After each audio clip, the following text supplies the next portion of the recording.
Monsieur Camara, vous avez parlé des difficultés que ces trois pays peuvent avoir, mais vous avez quand même dit que c'est 10% du PIB de la CEDEAO.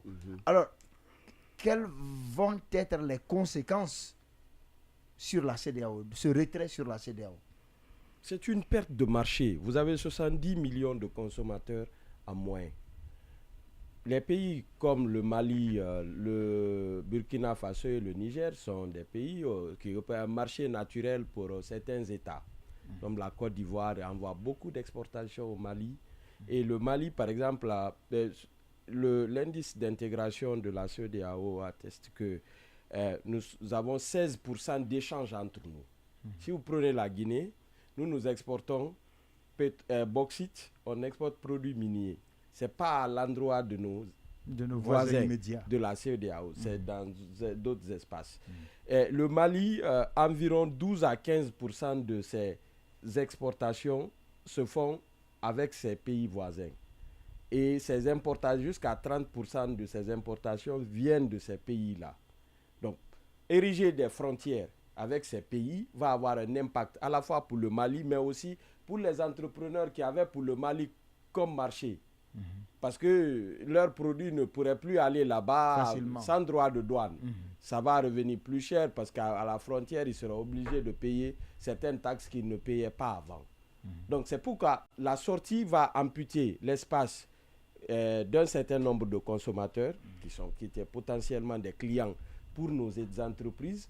Nous, par exemple, Al Bayrak, qui au port de Conakry, qui recevait le fret malien, qui aidait à exporter le coton malien, mais s'ils ne sont plus membres de la CEDEAO, la Guinée est obligée de revoir ses dispositions tarifaires avec ce pays-là. Donc, il va y avoir une négociation bilatérale, État à État, pour dire, voilà comment vos produits peuvent transiter sur le sol guinéen dès à présent. Et ces dispositions doivent être endossées par l'organisation qui est la CEDEAO. Donc, vous voyez un peu, quand je parle de saut dans l'inconnu, l'autre conséquence pour la CEDEAO, par exemple, quand on dit, les hommes d'affaires aujourd'hui, on peut être en Guinée, faire en sorte que transférer de l'argent, par exemple du Singapour vers Londres, vers Bamako, pour payer ceux qui sont acteurs dans l'or ici en Guinée. À l'international, ils ont besoin de faire bouger les capitaux.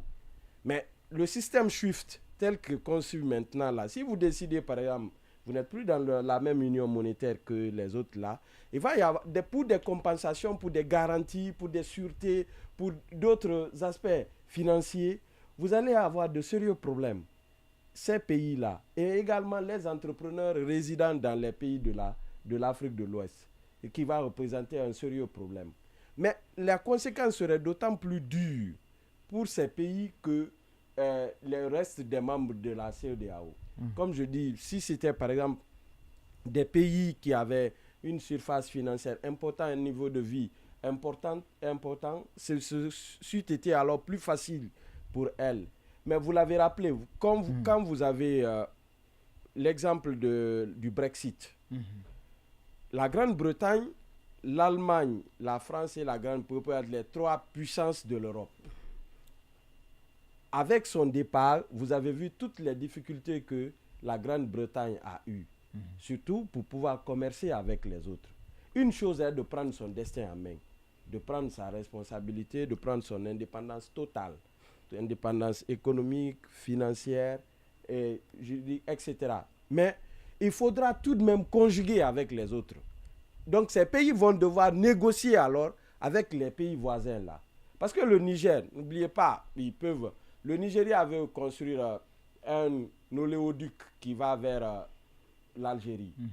Ça va passer chez eux, vers le Tchad, une partie va passer sur le Niger. Qui est un pays voisin direct. Voilà, exactement. Donc il y a des négociations sur cela. Et dans le nord, on sait que les terroristes sabotent souvent les installations comme celle-ci. Il faut que le pays qui est sous lequel passent ces pipelines-là assure la sécurité de ces installations sur son territoire. Donc, des négociations comme ça vont pouvoir s'ouvrir. Mais imaginez que vous avez discuté avec chaque pays. Chacun de vos voisins, vous allez discuter avec eux. pour la partie commerciale qui les concerne.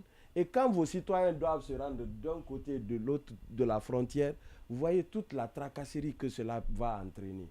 Donc, c'est pourquoi nous disons, à la méthode Trump, vous faites une entrée fracassante, ça attire l'attention et puis c'est une méthode de négociation. J'ose croire que l'annonce, la notification va être une occasion de négocier.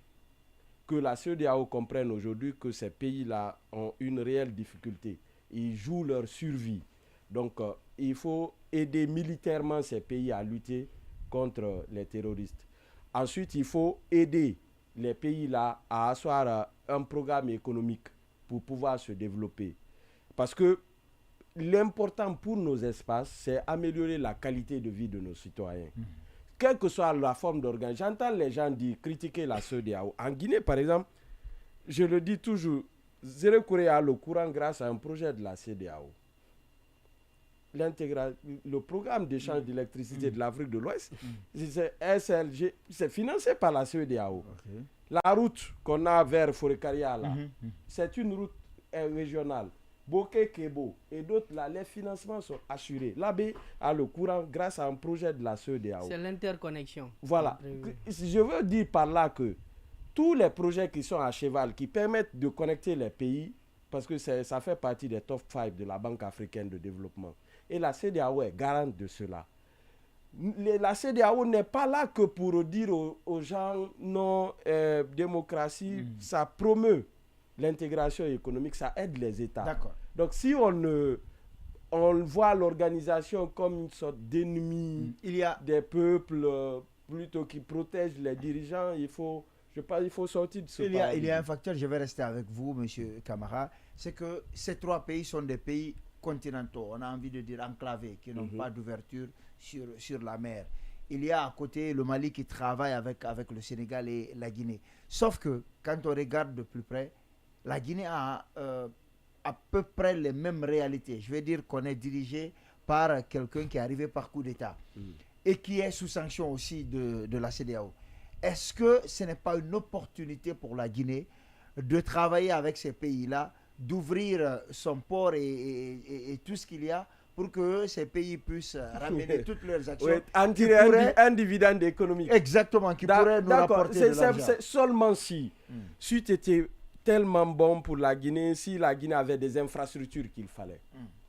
Le Mali est sanctionné depuis 2 ans. 70% de son fret passe encore par Abidjan et Bamako. Abidjan et Dakar. Pourquoi? Parce que ces pays ont plus d'infrastructures qui mènent chez eux.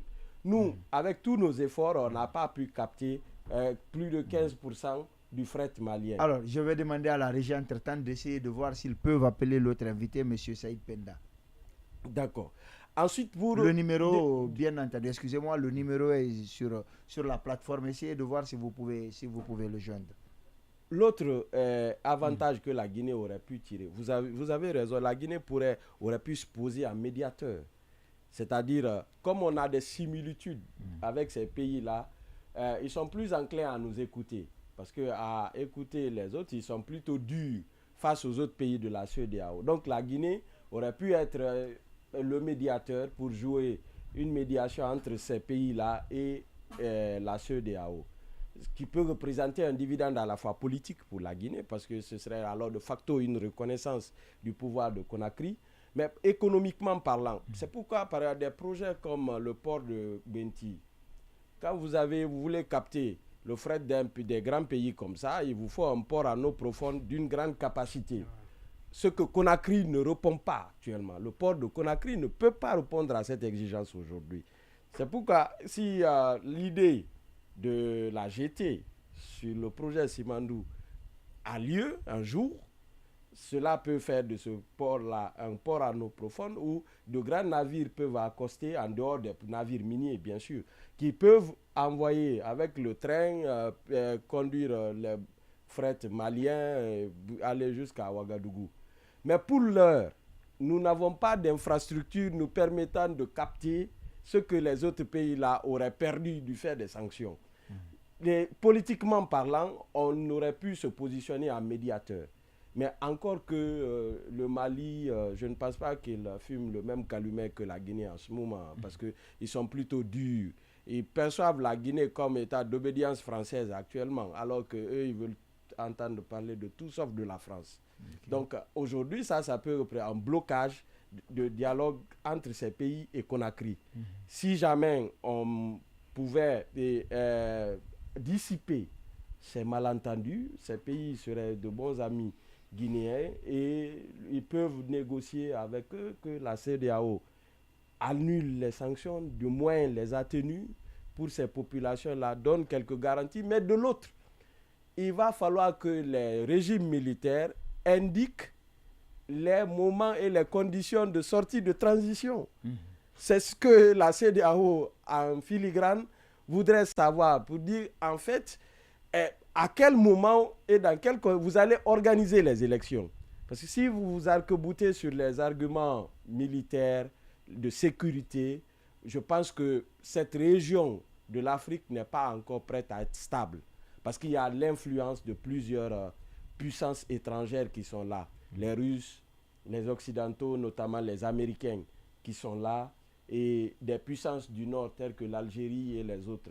Donc toutes ces influences-là, ne pensez pas que ces pays-là aussi agissent de façon tout à fait autonome. Okay. Tous ces pays-là agissent sous l'influence d'une ou d'autres puissances.